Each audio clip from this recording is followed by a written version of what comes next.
Para muchos, Antonio Anglés solo ha sido un mito que incluía su famosa huida por los tejados de Catarroja aquel día aciago en el que Miguel Ricard se presentaba en la vivienda de los Anglés con una bolsa de mandarinas de regalo para su madre Neusa. Un guión de película para algunos, pero Antonio no se había ido con las manos vacías, ya que se llevó consigo 2 millones de pesetas que le iban a venir muy bien para escapar a la acción de la justicia. 2 millones que había pedido a su madre a Bancaja para comprar un chalet a Miguel Nicolás Cortona, otro extraño famoso en cuanto al caso Alcácer y también a las personas que estuvieron como sospechosas. Y es que como en el recibo las cosas no están muy claras, lo que más o menos se entiende es que el importe del préstamo es de 2 millones de pesetas y que la cuota de amortización mensual se desglosaba de la siguiente manera: 42.471 pesetas de amortización de capital, 29.500 de intereses y 30 pesetas de comisión. O sea que tenemos una cuota total de pesetas de 72.084, como puede verse en este recibo. Tras hacer varias simulaciones, había quedado claro que el préstamo había que pagarlo en 36 cuotas mensuales y que el tipo de interés que no se veía bien era del 17,75%, con lo que el cuadro de amortización sería el siguiente que cuadra con ese recibo. En el cuadro hecho por Nozick podría verse en la columna el total de cuota, que era 72.054 pesetas, lo que cuadraba con el recibo, así que íbamos bastante bien. Luego 2 millones de pesetas, el 17,75% de interés, para devolver en 3 años a razón a pagar los días 8 de cada mes, más la comisión de 30 pesetas. El préstamo se terminaría de pagar el 8 de enero de 1996, el año anterior al juicio por el caso Alcácer. Ahora la pregunta es, ¿cuánto ganaba mensualmente Neusa en 1993? Es que hay que decir que en la sexta sesión del juicio del 19 de mayo del 97, Neusa declaraba lo siguiente: que a Miguel Nicolás Cortona le quería comprar un chalet, que para comprarse el chalet saqué 2 millones, primero un cheque, luego cambié el cheque por dinero, ese dinero se lo llevó Antonio, que la compra del chalet y sacar los 2 millones de pesetas del banco, eso fue antes de lo de las niñas de Alcácer, que el préstamo lo hice en Bancaja, en Catarroja, y todo el dinero que hay de mi niño pequeño va ahí, que en esa cuenta me abonaron ese préstamo. La cosa es que los Anglés habían cambiado de piso. El viejo, que fue en el que Antonio mantuvo secuestrada Nuria Pera Mateu, estaba en la calle Colón 59 de Catarroja, en la planta baja. La mitad del nuevo piso de la familia Anglés, situada en el cuarto piso de Camí Real 101 de Catarroja, estaba a nombre de Kelly Anglés, una de las hermanas de los Anglés. La otra divinidad estaba ilocalizable desde tiempo inmemoriales, se había escapado de casa, nadie sabía dónde vivía y había cortado totalmente el vínculo con su familia. La nueva vivienda se había adquirido mediante un préstamo de 3 millones de pesetas. Según Neusa, Antonio también quería tener algo, así que le dio los 2 millones del nuevo préstamo para deshacerse de él y que se fuera a otro lado. Así que Antonio Anglés se guardó el dinero y cuando pasó eso huyó con él mismo. Justo el día del registro de la Guardia Civil, cuando Anglés se tiró por la ventana con 2 millones que tenía guardados en la chaqueta desde no se sabe cuándo. La mitad del interrogatorio a Neusa es que si las cazadoras, que si las camisas, que si la alfombra, como dicen las campañas electorales americanas, es el dinero estúpido. Nadie preguntó lo obvio: ¿cómo podía pagar Neusa los 2 préstamos? Y es que la hermana Kelly corroboró que el dinero era para deshacerse de Antonio y de paso soltó una bomba sobre la famosa llamada de los Kellogg's. Decía que creo que esa grabación no es la de mi hermano, que no lo recuerdo muy bien, pero creo recordar que mi hermano en vez del rubio dijo otro nombre, pero no lo puedo asegurar porque posteriormente he escuchado la grabación de esa otra persona y es posible que lo haya confundido yo, que cuando dije ayer que iba a decir algo importante es lo que acabo de decir, que antes no estaba. Yo no sé si la policía me insistía en la otra persona, no me acordaba yo de esa grabación, que la sorpresa, que yo no lo puedo asegurar, pero creo que dijo soy el francés en vez de soy el rubio, que no he dicho que esta cinta ha estado manipulada por la Guardia Civil, que lo de la manipulación de la cinta lo habrá dicho otra persona, que mi hermano a mí no me diría que es Rubén, que a la pregunta del Ministerio Fiscal, la grabación que he oído no puedo asegurar si es la misma que oí en dependencias policiales. A mí me preguntaba mucho por el francés y yo juraría que dijo soy el francés y no soy Rubén. Kelly, soy yo, Rubén. Cuando vengas le dices al rubio que vaya a donde está el plato y la maneta de la moto y que traiga los 2 sacos de dormir y los quelos y la leche que está encima de la nevera, ¿sabes? Y eso, cuanto antes posible. Vale, Dios, luego. Que pensaba que en vez de decir soy Rubén dijo soy el francés. Recordaba esto porque ellos indagaban quién es el francés. Es un amigo mío, indagaban mucho sobre esa persona. Supongo que era por la grabación, porque mi hermano se hizo pasar por el francés, no lo sé. Tampoco nadie le preguntó a Neusa cómo podría pagar el préstamo cuya cuota se calcula por el método de amortización francés y nadie le exigió a Kelly que identificara al famoso francés que era amigo suyo. De hecho, tenemos algunos periódicos de la época en el cual sale el misterioso francés, diciendo que Kelly había afirmado al tribunal que había sufrido una confusión respecto a la persona que dejó en el mensaje en su contestador el día en el que la Guardia Civil entró en su casa. A lo largo de este proceso judicial solo había aparecido referencia a un súbdito francés, un pied noir, investigado por la Guardia Civil por su presunta relación con el triple crimen de Alcácer en el sumario B. Esa segunda causa judicial que tenía como objetivo determinar el paradero de Antonio Anglés y la participación en los hechos de otros posibles autores que seguía viva en el juzgado de instrucción número 6 de Alcira. Las fuentes consultadas consideraban a este pied noir un hombre de mediana edad, sin ingresos, que llevaba un alto nivel de vida, vinculado con el mundo de la prostitución y todo parecía indicar que se encargaba de captar a jóvenes de ambos sexos para que participasen todo tipo de fiestas, labor que presuntamente realizaba en distintos locales de ocios en aquella zona. No obstante, nada confirmaba que ese pied noir fuese la misma persona a la que se refería Kelly Anglés. El ciudadano francés investigado poseía un chalet en Alberic, una localidad que se encontraba muy cercana al pantano de Tous, en cuyo término municipal fueron hallados los cuerpos de Desiree, Toñi y Miriam. Y aquí cada persona, yo puedo dar mi opinión, ya que Miguel Ricard lo están culpando, puedo decir que en mi cabeza a lo mejor puede caber que tuvo algo que ver, pero que no que las matase. Eso es una opinión que puede tener también mi hermano Mauricio, no significa que sepamos lo que ocurrió. Tu també penses que, igual que el teu germà Mauricio, que Miguel Ricard té més informació, sap més coses? No, pero si el juez dictamina que es culpable, puede caber en mi cabeza que a lo mejor ha sido inducido por alguna persona.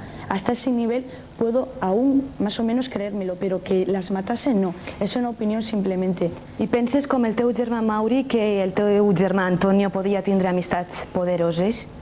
No lo sé, porque yo no salía con él. Y es que cuando aparecieron los cuerpos de las tres niñas, la pista crucial fue un volante de la Seguridad Social extendido a nombre de Enrique, que aparecía roto en 1000 pedazos en los alrededores de la fosa de la Romana en la que fueron enterradas las tres niñas. De modo que así teníamos un volante que estaba extendido a nombre de Enrique Anglés, lo que nos llevaba al domicilio de los Anglés en Catarroja. El segundo punto era que Miguel Ricard, amigo de la familia de los Anglés, aparecía en el domicilio en el momento del registro. Se le detenía y tenía justamente un coche blanco. El tercer punto es que Cano y Badal, los testigos de Picassent, habían declarado haber visto justamente un coche pequeño blanco y Badal incluso va más allá y asegura que las niñas subieron al coche en cuestión. El cuarto punto es que Miguel Ricard no quiere declarar, pero luego hace 1001 declaraciones e inculpa de los asesinatos a Antonio Anglés, hermano de Enrique, y asimismo de una de las Viol. El quinto punto, Antonio Anglés jamás aparece, siendo teóricamente protagonista de una huida imposible por medio mundo. Y por último, sexto punto, Antonio Anglés es culpable porque lo dice Miguel Ricard, y parece que hay muy pocas evidencias de su culpabilidad. De hecho, tampoco hay pruebas que impliquen a Ricard de cierta manera, salvo sus múltiples declaraciones inculpatorias. Y para muchos hasta aquí sería la versión oficial. Vamos a volver también a las viviendas de Neusa. Primero en Catarroja, la calle Camí Real 109, vivienda puerta 4 en la planta 4, 114 metros cuadrados y los titulares eran Neusa Martín Díaz, una mitad indivisiva en pleno dominio, Dolores Anglés Martins, una mitad indivisa con carácter privativo adquirido el 19 de diciembre de 1991. Y luego el segundo, en Catarroja, calle Calvario 32, bajo puerta 2, 96 metros cuadrados y el titular era Neusa Martín Díaz, la totalidad en pleno dominio, adquirido el 14 de septiembre del año 2000. Parece que para comprar este último piso, Neusa pidió un nuevo crédito a Bancaja, esta vez de 24.000 euros, pero ¿quién era el mago de las finanzas que estaba detrás de todos los proyectos de inversión de la familia Anglés? Parece que era Kelly, que ya desde los 18 años tenía una sólida educación financiera. Según ella, si alguien necesitaba consejo al respecto, ya sabía qué puerta tenían que llamar. De hecho, en una entrevista para Allegra Mag, intentó explicar sus peripecias bancarias, pero se olvidaba mencionar la cuota de 72.000 pesetas mensuales del préstamo de 2 millones para su hermano Antonio Anglès, y también se le olvidaba contar cuál era la inversión financiera que pretendía hacer con el chalet de Cortona antes de que el dinero pasara a manos de su hermano. Tras leer la entrevista, lo que nos quedaba en claro era que Neusa estuviese pagando 3 hipotecas, una suya de la que faltaban 120.000 euros por pagar y otras 2 de su hijo Ricardo, ya fallecido. ¿Y cómo pagaba Neusa esas 3 hipotecas?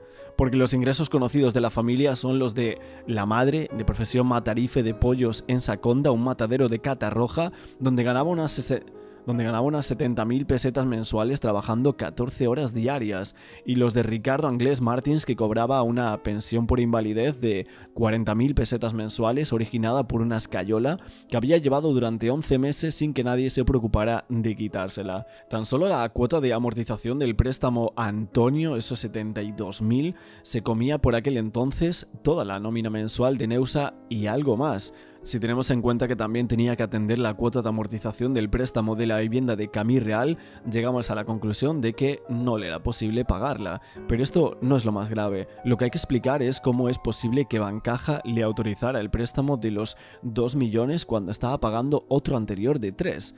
Y lo primero que hace un banco antes de conceder un préstamo es asegurarse de que lo puede pagar, aplicando unos porcentajes sobre los ingresos mensuales. Más del 100% está claro que no cuela. Y es que parece que no tiene sentido, y como suele decirse, lo que no puede ser, no puede ser, y además es imposible. Salvo en el caso de los Anglès, que contaban con Kelly, la maga de las finanzas, a la que se le descuadraba toda la operación por un quítame allá ese recibo de préstamo de 2 millones. Es más, lo que le dio a Bancaja a Neusa fue un préstamo personal, no un préstamo hipotecario, porque la compra del chalet a Miguel Nicolás Cortona nunca se llegó a formalizar, con lo que Bancaja ni tan siquiera consiguió una garantía de hipotecarla sobre el préstamo. Un préstamo personal formalizado el 8 de enero de 1993, 19 días antes de que se encontraran los cuerpos de Miriam, Toñi y Desiré, 19 días antes de que apareciera el volante de la Seguridad Social hecho pedazos en las inmediaciones de la fosa, 19 días antes de que Antonio Anglès se convirtiera en el enemigo público número 1. También hay que decir que es de dominio público entre los seguidores del caso Alcácer que los Anglès habrían cambiado sus apellidos a raíz de la imputación de Antonio, suponiendo que con la correspondiente autorización del ministro de Justicia o por delegación de la Dirección General de los Registros. Incluso han abierto cuentas en Facebook con esos apellidos y de hecho el diario El Mundo los menciona en algunos artículos, por lo que el caso hacía lo siguiente. Haciendo una búsqueda por esos apellidos se encontraban varios domicilios en la calle San Carlos, en Beniparrell y también en Luis Arnau, todos en Valencia obviamente, y otras 5 empresas. Carburantes del siglo XXI en Masanasa, Bail Group, el restaurante Valencia Cánovas, la gasolinera Low Cost Viñaroz y el Multicurrency International. Ninguno de estos domicilios y empresas estaban a nombre de Neusa. Esto demostraba sin lugar a dudas que el trabajo todo lo podía, por más que tuvieran el estigma del caso sobre sus espaldas. Habían sabido salir adelante brillantemente. Kelly decía que todo lo que tenían estaba hipotecado y que la deuda pendiente superaba el valor de sus propiedades, que esperaban que no tuviesen la desventura de ser sometidos a uno o varios desahucios como le sucede a los demás ciudadanos, pero era difícil porque Neusa decía que le habían quedado 1.500 euros de pensión que complementaba con otros trabajos y que no sabían qué pensión de Enrique, que no estaba bien, hasta conseguir los 2.000 euros al mes que le bastaban no solo para sus gastos domésticos y para hacer frente a las amortizaciones de los 3 préstamos, sino que le sobraba lo suficiente como para comprarle un piso a Roberto, y además lo había pagado al contado. De la entrevista a Dolores Anglès Martins, o más conocida como Kelly, con Lucía Echevarría en Allegra Mag, le preguntaba a Lucía si diversos medios habían afirmado que tanto ella como su madre tenían un nivel de vida que no se correspondía con vuestros ingresos habituales. Un bungalow, 3 pisos, un apartamento en Cullera, un piso para un hermano, coches de alta gama. ¿Qué había de cierto en todo eso? Y Kelly decía en cuanto a los rumores de que somos ricos, etc. No tenemos ningún piso en Cullera, alquilamos un verano entre toda la familia una semana en Cullera, no somos propietarios. Yo tengo educación financiera y he asesorado a mi familia en todo momento. Con tan solo 18 años recién cumplidos, cogí a mi madre, la llevé al banco, negocié una hipoteca con la nómina fija de ella para que le concediesen un préstamo para una vivienda que yo ya había buscado a un muy buen precio, y así pudimos pasar de ser inquilinos a ser propietarios de una vivienda. Con las 2 pagas extra que percibía mi madre y la pensión de viudidad, hice amortizaciones anticipadas al préstamo, y como no fue una cantidad elevada, fueron 3 millones de las antiguas pesetas. Por otro lado, yo compré una vivienda en Valencia capital cuando tenía unos 24 años con las nóminas de Canal 9, trabajaba en el ballet de la cadena y pude comprar lo más económico que encontré, 4.500.000 pesetas, y por supuesto antes de la subida inmobiliaria, y viví allí hasta el año 2007, que la vendí en la cima del precio por 35 millones de pesetas, pero no podía vender sin comprar, y en algún sitio tendría que vivir y compré una vivienda en el pueblo de Albal. También en la cima, esta la hipotequé y con el dinero de la venta de mi piso de Valencia hice algunas inversiones, entre ellas inmobiliarias. Por otro lado, a mi hermano Ricardo también le saqué una hipoteca con su pensión de invalidez. Como fue antes del boom, no era mucha la cantidad y se compró un piso en Valencia que posteriormente también vendimos para comprarle otro más cerca a Catarroja, en el barrio del Parque Alcosa. También un artículo del Mundo del 11 de noviembre de 2012 tenemos, en el cual era un artículo sobre la cuarta niña de Alcácer que está viva, la teoría de que era una mujer.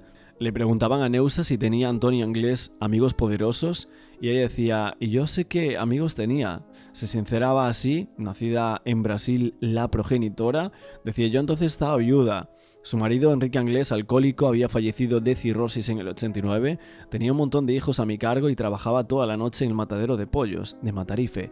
Llegaba a casa de mañana agotada, yo que iba a saber lo que hacían mis hijos. No es nada malo.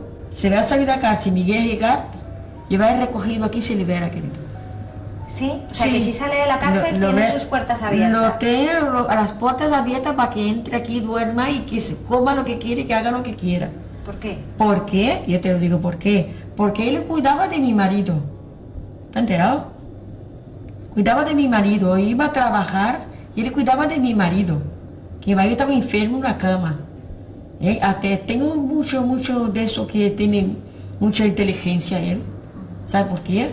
Porque cuando mi marido fue para el hospital, él acompañó a mi marido. Le di dinero a él para que fuera con mi marido allá y que comiera y lo que sea. Y que cuando viniera que me dijera en qué cuarto estaba él, mi marido. Ay, pero yo qué maldad tengo con nadie. Yo quería a él como si fuera un chiquillo. Qué maldad tengo con ese chiquillo, que para mí es un hijo más. A las múltiples teorías sobre lo que fue Anglés tras la fuga se había añadido en estos días previos al 20 aniversario una nueva prueba que provocaba la carcajada de la madre y que decía que Antonio se había transformado en mujer y que vivía no muy lejos de ella. Con todo seguía ganando en adeptos la teoría más peliculera, la que sostenía que Anglés fue solo un títere que consiguió a las niñas para entretenimiento de otros con mucho poder y que estos se encargaron de borrarlo del mapa por temor a que hablara. En esta entrevista le decían, se especula también con que a usted le pagan por callar. Dicen que por eso tú tienes 4 casas. Y Neusa decía, tengo 4 casas por mi trabajo. He estado 30 años trabajando sin parar, cotizando. Me lo he ganado. También Juan Ignacio Blanco Durán, que en su libro ¿Qué pasó en Alcácer? Hablaba un poco sobre esto, diciendo que Neusa Martín Díaz, de 48 años, nacida en Pompeya, el estado de Sao Paulo, el día 27 de octubre del 1940, tenía ingresos mensuales alrededor de 70.000 pesetas, contabilizando hasta 14 horas de trabajo diario, debido a su peculiar forma de ser incapaz de atender las necesidades mínimas, tanto suyas como de sus hijos. Era analfabeta y se mostraba como una persona inmadura y con falta de recursos intelectuales. Habitualmente era maltratada tanto por el marido como por los hijos mayores, en especial Antonio Anglés, y ante las amenazas de este último se había llegado a dar protección policial en un local municipal junto con los menores. Tenía interpuestas varias denuncias por malos tratos y robo contra su hijo Antonio. Obviamente uno de los mayores misterios del crimen de Alcácer sigue sin tener respuesta y es ¿dónde está Antonio Anglés? El que para muchos sería uno de los asesinos de las niñas, y es que más de 30 años después es una de las preguntas que a muchos aún se le sitúan.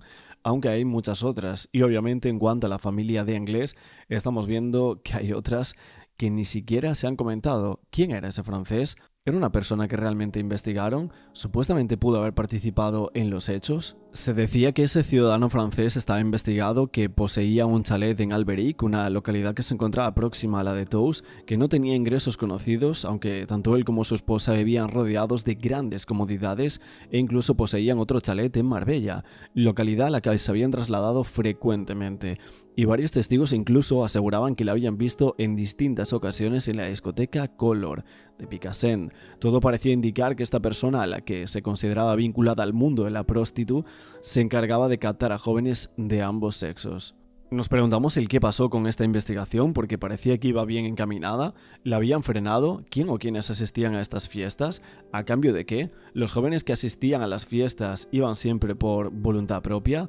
No sabemos el desenlace de estas investigaciones de la Guardia Civil, no está incluido en ningún sumario, pero sí están incluidas varias investigaciones iniciadas a raíz de las declaraciones de varios individuos que decían haber visto a las niñas en Ciudad Real, Utiel, Chiva, Sollana e incluso un mesón situado en el kilómetro 5600 de la A214, por citar algunos ejemplos, y que probablemente eran menos dignas de créditos que la pista del supuesto proxenet asiduo de Color, a donde supuestamente iban las niñas de Alcácer el día de su desaparición. Sabemos los nombres de los que dijeron haber visto a las niñas porque consta en el sumario. El nombre del pied noir, o francés, como tal se denomina pied noir, literalmente en francés pies negros, a los ciudadanos de origen europeo que residían en Argelia y que se vieron obligados a salir de ese país tras la independencia del 62. La mayor parte de ellos que se había trasladado a Francia y una pequeña minoría se había establecido en la Comunidad Valenciana. El término se aplicaba a todos los repatriados de Argelia. Había que señalar que entre las personas que tuvieran que salir de Argelia había musulmanes, a los que se denominaba jarquis, y militares franceses durante la contienda.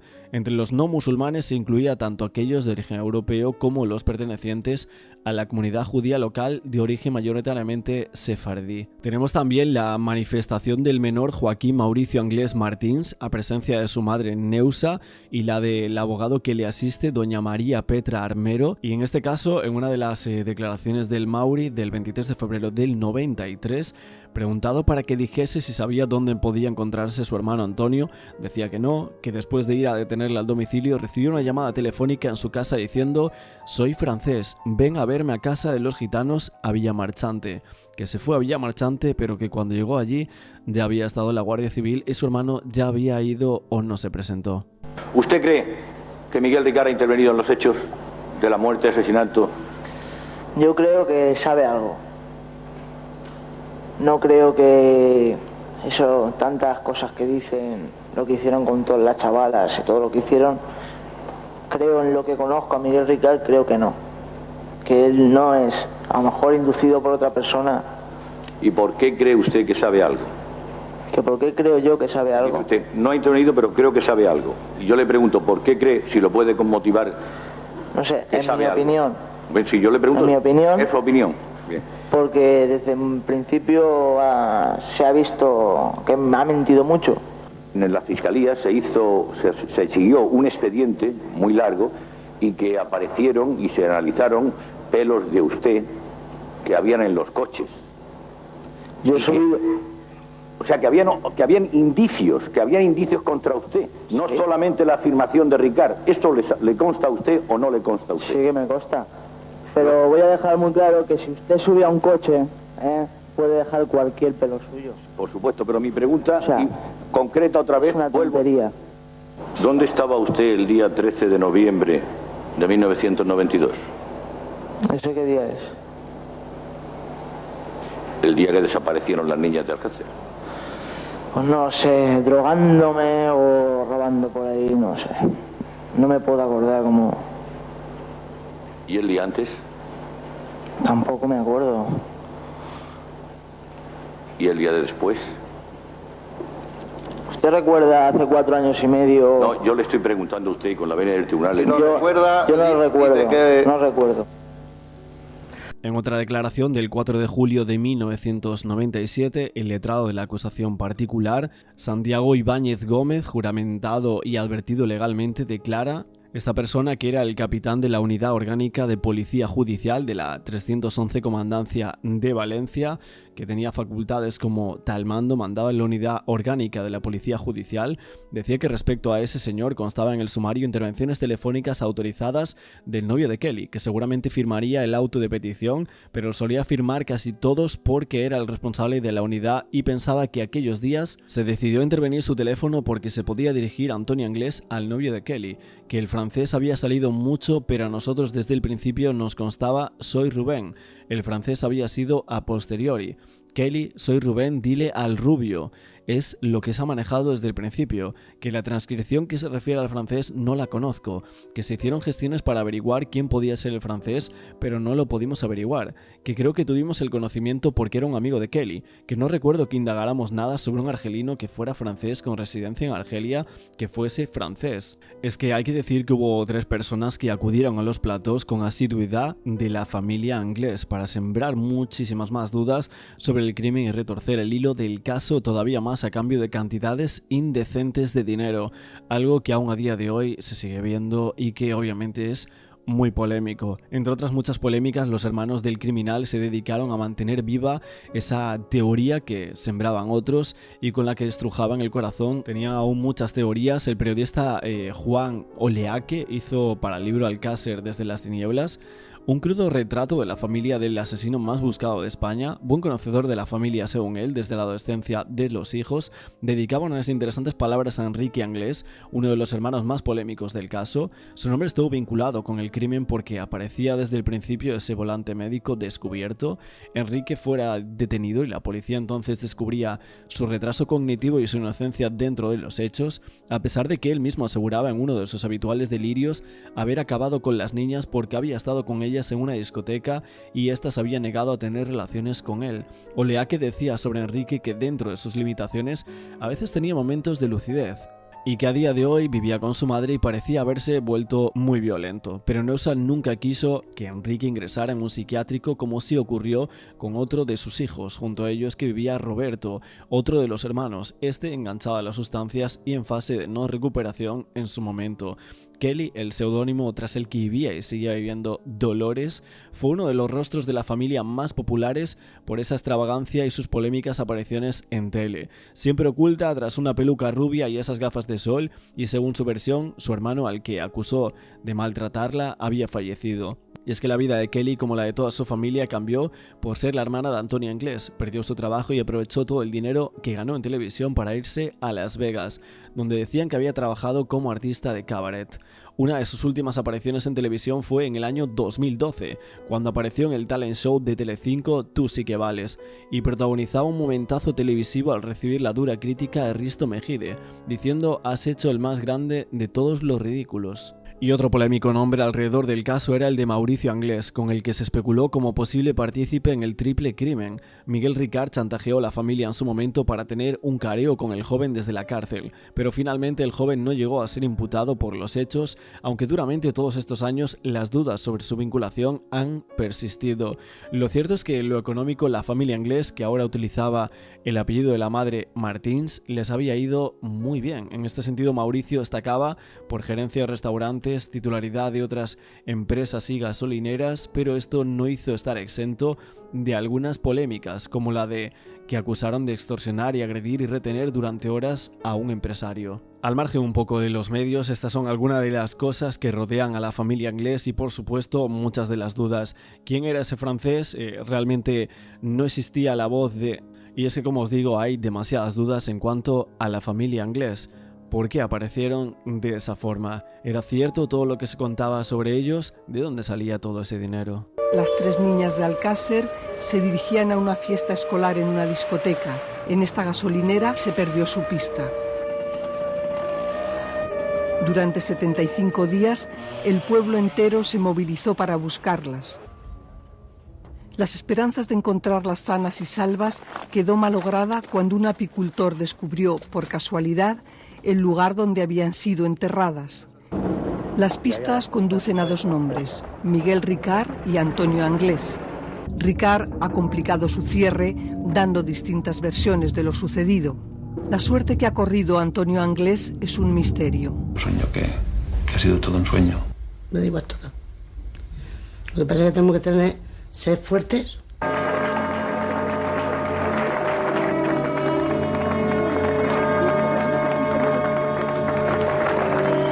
13 de noviembre de 1992. Miriam, Toñi y Desiree, 3 menores de entre 14 y 15 años, se desplazan desde Alcácer a la discoteca Colors en Picassent, hasta que una vecina del mismo Picassent asegura que subieron a un coche blanco. Ahí desaparecen.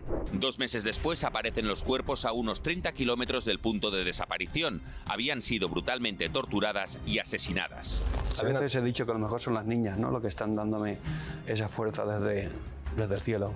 Lo único que tenemos en esta vida son nuestros hijos y nos los están matando. Un volante médico hecho añicos en la escena del crimen pone a la policía sobre la pista de Enrique Anglés y posteriormente sobre Antonio, su hermano, el que lo había usado realmente. Antonio Anglés ya es un viejo conocido por la policía y su familia coincide en el carácter violento del entonces joven de 26 años. Mientras que mi hermano le pegaba y le quitaba el dinero, mi madre se hizo 100 cartillas del banco porque mi hermano se las quitaba. En el momento de la detención en su domicilio, Anglés consigue huir y no vuelve a aparecer hasta el día de hoy. Pero a quien sí detienen es a Miguel Ricard, íntimo amigo de Anglés e implicado por un mensaje en el contestador donde Antonio le propone, en clave, una vez fugado, un punto de reunión. Ricard confiesa el crimen. Durante el juicio se desdice de su confesión alegando presión policial, pero resulta condenado a 170 años de prisión por el crimen de las 3 niñas, aunque solo acaba cumpliendo 21. En 2013 es puesto en libertad y a día de hoy sigue negando su participación. Yo esperaba la absolución, soy inocente. Yo no era ese animal que querían vender, sino una persona a la que acusaron sin pruebas. 32 años después nos seguimos haciendo la misma pregunta. ¿Dónde está Antonio Anglés? Hasta aquí la primera parte de lo que sería este programa, hablando en fiesta de Antonio Anglés, las mismas preguntas de siempre, evidentemente con el relato oficial, nada más allá, y es que a mí me parece que el tema de Antonio Anglés, la supuesta fuga, yo sinceramente siempre he dicho que la recuerdo como muy extraña, todos los puntos que hay algunos que parecen como fantasiosos, o sea, toda la fuga en sí es una fantasía difícil de creer para muchos y que extraña a la mayoría y que luego no se sepa aún a día de hoy su paradero ni que se aproxime a ello. La verdad es que es algo que a muchos nos parece demasiado llamativo y después de que Miguel Ricard es cierto que siempre sostuvo que él no lo hizo, que Antonio Anglés fue, pero también deja la estela de la duda de que fueron otras personas. De hecho, otros investigadores llegan a pensar que uno de los hermanos de Anglés, uno de los pequeños, pudo haber participado en los hechos, pero todo eso son teorías de todo tipo que salen en muchos medios de comunicación. Es cierto que nosotros en algunas ocasiones hemos hablado de otros casos que tienen similitudes con el caso Alcácer, como Macastre, como bueno, otros casos de la comarca valenciana en aquellos momentos, que sinceramente sí que hay puntos que podemos entrar en conexión para analizar lo que sería el caso Alcácer. Nos seguimos haciendo la misma pregunta y seguimos sin respuesta, Richard. Y seguimos sin respuesta. Y tal día como hoy, 14 de diciembre de 2024, en 5 años, Antonio Anglés se habrá librado, es decir, prescribirá el caso.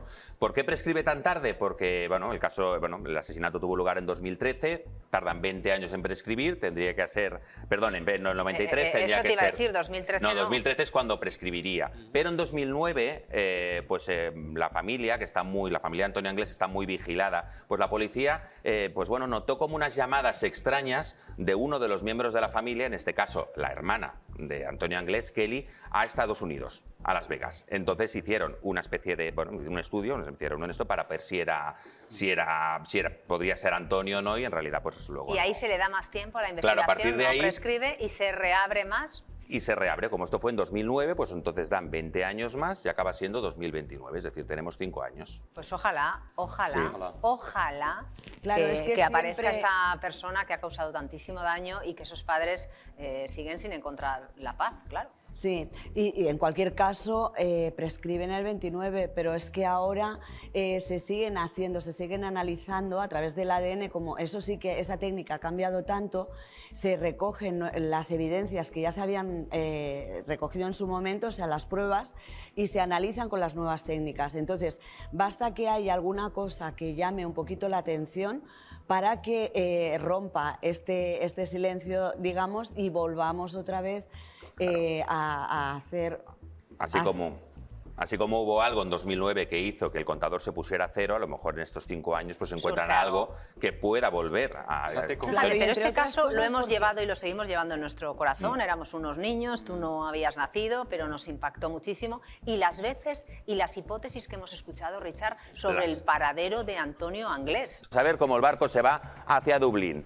Entonces, pasó por el País Vasco, ahí no bajó y viajó como polizón. Aunque se escapó una vez, vallaron el camarote desde fuera para retener a Antonio Anglés, pero la sorpresa es que cuando llegaron a Dublín había escapado. Presuntamente uno de los marineros irlandeses le tuvo que ayudar, presuntamente. Y a partir de aquí empiezan las teorías. A Dublín se sabe que llegó.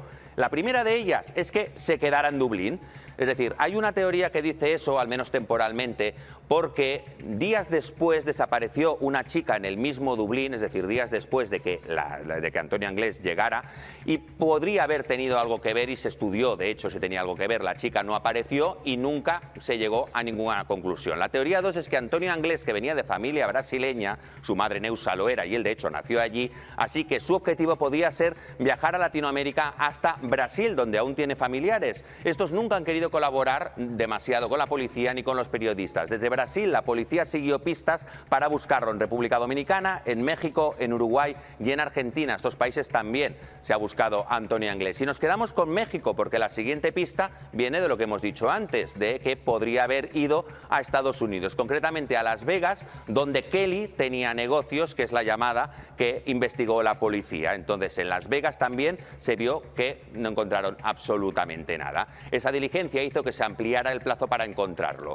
Entonces la última teoría, que es una teoría que aunque la policía le busca como persona viva, es de las grandes opciones que siempre se han barajado, es que Antonio Anglés esté muerto, o sea, esté fallecido. En Dublín, por ejemplo, se investigaron varios cadáveres sin identificar y alguno de ellos pues podría haber sido de Antonio Anglés, pero de momento no se ha tenido ningún resultado. Como tal, el tema de la teoría de que murió en Dublín, en esas aguas, etcétera, cuando intentaba escapar y en ese momento ya no lo encuentran, es porque había muerto en aguas irlandesas, pero en este caso hay muchas personas que llegan a creer que Antonio Anglés murió, pero ni siquiera pudo salir de Valencia, ¿no? Es un poco la teoría que hay. De hecho, algunas personas piensan que él no se pudo fugar como dicen, que no existió tal fuga y que evidentemente ya murió al momento de estar en Valencia y ni siquiera pasó por todos esos puntos, como el tema de Lisboa, que luego dicen lo de las huellas y tal, pero realmente está como muy puesto en duda, ¿no? Todo el relato de esa persona, porque luego decían que si le había pagado a ese toxicómano para que diera unas declaraciones, y ese es un punto de la historia que ahí vemos que hay bastantes raíces y que por el momento cuesta bastante creerlo tantos y tantos años después. Y Miguel Ricard, es cierto que de Anglés poco ha hablado, y lo que ha hablado evidentemente había sido muy malo. Y así es todo lo que ha habido durante estos años para poder dar con el paradero de Antonio Anglés. Pues qué desgracia, vaya incertidumbre. No, hombre, yo estoy convencido que en el hipotético caso de que este señor siguiera vivo, estoy convencido de que hay altas posibilidades de que al final lo acaben cazando, porque la policía lo sigue buscando. Lo que pasa es que hay que tener en cuenta que seguramente... Bueno, probabilidades de que lo acaben cazando, sinceramente, a mí me parece que hay bastantes pocas. O sea, yo soy de los que piensa que sí que está muerto Antonio Anglés si no lo hubiese encontrado. O sea, era el 1992, 1993, 94. O sea, estamos ahora mismo en 2024, por favor. Que no hubiese encontrado a una persona que salió de aquí y que luego, ¿qué ayuda iba a tener Antonio Anglés? O sea, la pregunta es, ¿qué ayuda pudo haber tenido? ¿De quién? ¿Cómo? ¿Su familia tenía trapos sucios y que tuviese muchas influencias como para dejar escapar a una persona así? Una persona que estaba siendo buscada por la Interpol, etcétera. Es que, sinceramente, hay poca gente que se pueda creer la historia de Antonio Anglés. Que no fue hace tanto, que fue hace 30 años, o sea... Es que, claro, aquí estamos hablando de una cosa, un caso de unas niñas de ese pueblo de Alcácer, etcétera, que fueron tortur, que fueron viol, etcétera, asesinat, un espantoso hecho que la verdad es que las autopsias son de lo más horrible que jamás se ha visto en la historia de España, y que evidentemente estas personas que supuestamente son los criminales cerrados de este caso, pues resulta bastante raro de creer. Bastante difícil, ¿no? Que una persona solo sea el que finalmente estuvo en la cárcel, y no tanto tiempo, de hecho, por esa barbaridad que le hicieron a esas chicas, evidentemente. Se habrá sometido a operaciones quirúrgicas para cambiarse el rostro, tendrá una identidad falsa porque en Latinoamérica es muy fácil de conseguir este tipo de identidades, y luego quien sí que pagó fue su cómplice, Ricard, Sí. que además tiene aún causas pendientes con la justicia. Cumplió 20 años. Sí. Bueno, la Fiscalía ahora le está Y está. acusando... La Fiscalía ahora le está acusando de tráfico de drogas porque le pillaron mercadeando con droga en Barcelona, en un narcopiso. Y él hace relativamente poco publicó un libro donde, bueno, por un lado sí que reconocía, pero por otro lado daba pie a las teorías de la conspiración que Pero se han hablado. que reconocía, Él nunca porque reconoció. siempre ha dicho que fue inocente. Él reconocía que estuvo implicado en esta situación, que eso sí que lo dijo en su día, y él lo que hace de alguna manera es airear las teorías de la conspiración, que obviamente son falsas. Pues vaya mierda de libro, ¿no? ¿Cómo? Que vaya mierda de libro. No sé de qué libro están hablando aquí, la verdad. Creo que habían sacado un libro hace poco sobre Miguel Ricard y demás. Pero bueno, en cuanto a Ricard, es cierto que para muchas personas que siguen el caso, para unos simplemente fue el conseguidor, pero para otros solo fue un chivo expiatorio. O sea que sabemos que Alcácer es muy grande, es un puzzle de 1000 piezas. Yo siempre lo he dicho. Obviamente Antonio Anglés es casi como la punta del iceberg, porque un prófugo desaparecido que dicen que fue literalmente la sentencia del caso Alcácer dice que él fue el mayor perpetrador, ¿no? de los hechos, ¿no? El que ideó todo, básicamente. Y bueno, al final no tenemos a ese perpetrador, a esa persona que ideó esos macabros hechos, y luego evidentemente para muchos Miguel Ricard en realidad sería el que ideó todo, etcétera, ¿no? Pero bueno, hay múltiples teorías, ¿no? Yo muchas veces he pensado un poco en todo, pero sí es verdad que Ricard a mí siempre me dio muy mala espina, la verdad. Había cosas que Miguel Ricard dijo que sinceramente parece que solo podría saber una persona que estuvo allí y que vio lo que le hacían a esas niñas. A este caso a la situación que fue terrible y dolorosísima, y estuvimos toda España pendientes del triste desenlace, hay que añadir y destacar la actuación del padre de Miriam, creo recordar, que eso dificultó muchísimo todavía más esa investigación, y por supuesto, y hay que decirlo, que la Guardia Civil en aquel momento evidentemente no tenía los medios de hoy en día, y fue bastante chapucera ha pasado en de muchos hacer la Y hay investigación. un dato muy importante, que es que en la escena del crimen no aparecen restos biológicos ni de Anglés ni de Ricard, tampoco de ninguno de los dos. Y esto es algo que ha tenido a la justicia muy preocupada, de ahí a que sigan investigando los temas de ADN. Pero es que, vamos a ver, es que en todo este... se me ha ido ya lo que... lo que os quería decir, no, que lo que realmente llama la atención es esa tercera persona que dijo el juez que existía, porque sí que habían unos testigos que le vieron, vieron que estaban comprando bocadillos en un bar para 3 o para 4, y ellos eran 2 supuestamente. Entonces el juez sí que deja constancia de que hay una tercera persona, que posiblemente ha existido esa tercera persona. Se especuló mucho, pero nunca se ha llegado a saber quién es, y es una... A ver, como tal, la tercera persona que está diciendo aquí Concha Calleja sería Mauricio Anglés.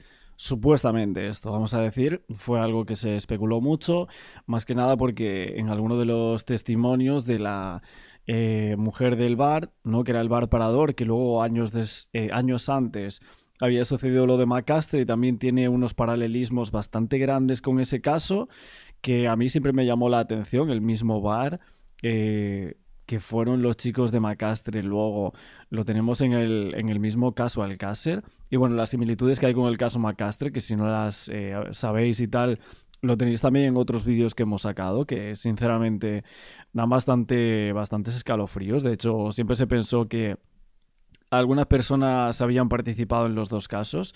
Incluso se llegó a decir que Miguel Ricard había participado en Macastre, pero luego también en Alcácer. Pero bueno, todo esto no está confirmado, evidentemente, ¿no? Y por otro lado aquí, lo que dice de esa supuesta tercera persona, para algunos investigadores es que ni siquiera habría una tercera persona, sino que habría más, ¿no? Podemos hablar de Miguel Cortona, se habló mucho de él, de Mauricio Anglés y de otras personas que fueron investigadas en su momento, que en el sumario aparecen muchísimos sospechosos, evidentemente, ¿no? Y se tomó declaración a muchas personas, al Nano, ¿no? Creo que era, y a los hermanos de Antonio Anglés, a muchos de ellos, y ninguno de ellos al final pudo ser, ¿no? Esa tercera persona, ni no se condenó a nadie por esos hechos, ni participación, etcétera, etcétera. Por lo tanto, el único que fue condenado fue Miguel Ricard a todos esos años de cárcel, que luego en el año 2012 salió de prisión. Pieza clave incluso en la desaparición de Y Anglés. de hecho, se ha dicho dos siempre. personas que podrían saber mucho sobre el tema, que son dos hermanos de Anglés, fallecieron el Sí. año pasado, Sí. los dos con diferencia de un mes, Sí, que fueron Mauri, que es cierto. el pequeño, que se sospechó en algún momento Sí. que podía ser esa tercera Bueno, persona, el que ayudó a y escapar a su Enrique, hermano de casa. claro, y Enrique, Cuando que era apareció la Guardia Civil. el hermano que se investigó a primera instancia porque Bueno, era la pues, receta suya. Tenemos 2025 ahí.